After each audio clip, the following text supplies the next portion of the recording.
বড় মাপের চোর এমন মনে হইতে পারে না। আর আপনার একটা স্বভাব খারাপ, 5 টাকা দামের চা খাইতে দিয়া রং সার ভিতরে আপনার ঢুকে যান, পিছনে মানি ব্যাগ যে থায় হেটার আপনাকে আর কোনো কুল কিনারা থাকে না। এরপর কোনো জায়গায় গেলে সচেতনভাবে চললেন, বুঝছেন? আপনার অসংখ্য ধন্যবাদ। তা পয়সা যদি সব বোঝাইতে হেতে কোনো দুঃখ থাকতে না।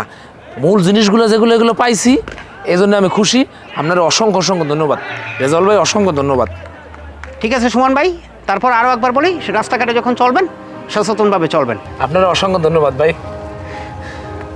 ঠিক আছে ভাই, মনে কষ্ট নিয়েন না। না ওকে, দোয়া রাখেন ভাই। আচ্ছা আচ্ছা, ওকে।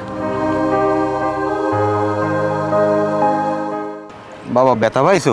ব্যথা পাই ন, আমরা যেভাবে মারেন ন্যাচারালি রে, মনে করেন যে দামুস দুমুস মনে হইতেছে আলুর বস্তা আপনি ইরান আমার ফিটটা বাঁকা করে ফেলছেন, আমি সিধাও করতে পারি না।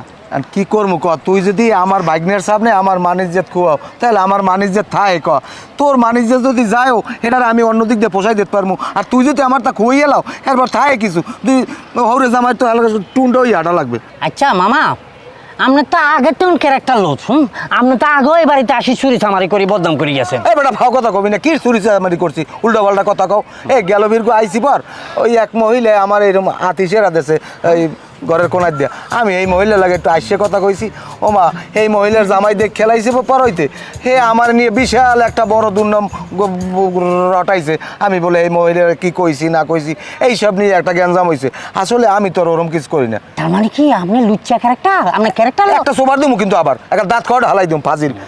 এখন হন আমি একটা কথা কই, কি এখানে বেশি দিন থাকা যাইবে না, কারণ বাইকনে আর বাইকনে বউ যে কায়দায় আমার লাগে আমাকে লাগিয়ে শুরু করছে, হাতে আমাকে এখানে একটা ঝামেলা হয়ে যাবে। আর সে কে বাবা আমরা কালকে বের নিয়ে হলে দেশের বন্ধার দেশে যাইয়া আমি মনে করো তুই 2 দিন বেড়াইতে রে, তুই আবার নোয়াখালী চলে যাবি এনে। ঠিক আছে, আমি আর এখানে থাকতাম না, আমার যেভাবে বাণিজ্য চলে গেছে এখানে থাকি কি আরও বাণিজ্য ডুবামনি কোনো ফলে এই নিউজ যদি আর নোয়াখালী যায়, আর নোয়াখালী মানছে আমাকে কি বলবে? হ্যাঁ, নোয়াখালীর হলো আমি বলি আমরা কি মানিজ্যত নাই, আমি ফকেট মারি বলি কি আর ইজ্জত নাই? হ্যাঁ বেটা তুই তোর এই আগেই মানা হচ্ছিলাম যে তুই এই চুরি চামারির বাদ দে, পকেট মারির বাদ দে, তুই মানি ব্যাগ লঞ্চে কোনে আনো, এবার লঞ্চে কোনে বেটাগো মহিলা কাপড় চোপড় পর্যন্ত লই আইসো, হ্যাঁ এই আবার চুরি করো।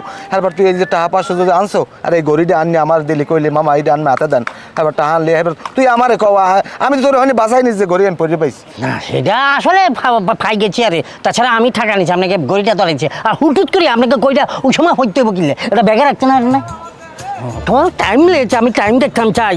আমি বলছি এটা বাইকনের করি। যাই হোক এখন অত কথা বাড়াই লাভ নাই, রাইতে মনে হয় কপালে ভাত নাই, হ্যাঁ দেবে না, কারণ এই কাম তুমি সারছো। জি অসুবিধা নয়, আজকাল লাইফে কিছু কাজ করে দিও মারি। শীতকাত করানোর দরকার নেই, ওটা আপন বাইক নেই, এখানে ঝামেলা করলে আমার নিজের উপরে পড়বে সব। আচ্ছা ঠিক আছে, তারপরও আমি কাজ করে দিও কিছু একটা।